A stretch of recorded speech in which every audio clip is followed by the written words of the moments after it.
Whenever I'm training, especially when we're doing the Essentials of Email course, I tell the cohort that email is not work.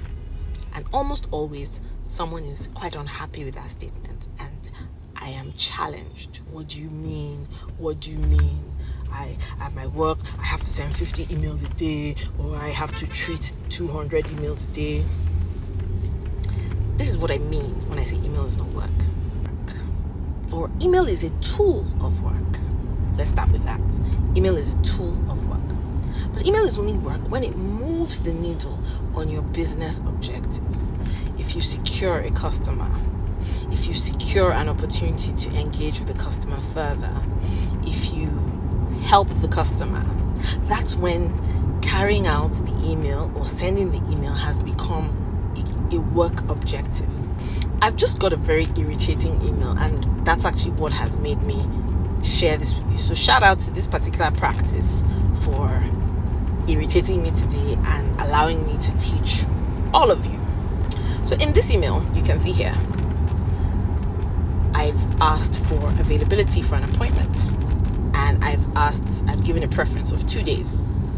I'd like to know your availability for this date and this date. And why did I send an email? It's because I remembered at around 6 a.m.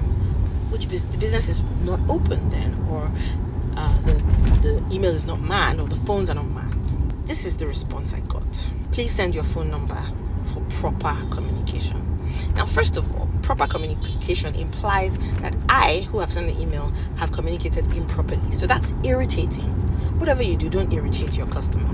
But most importantly, this email has not addressed any issue I raised.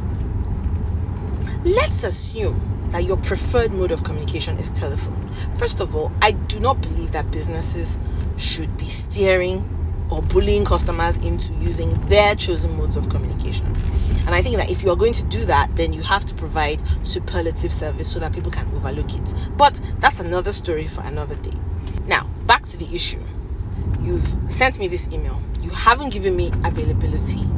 You've asked me to send you my phone number. Now, where did I get your email address from? This is not the first time I've used this practice. In fact, this practice I use it for both myself and my children.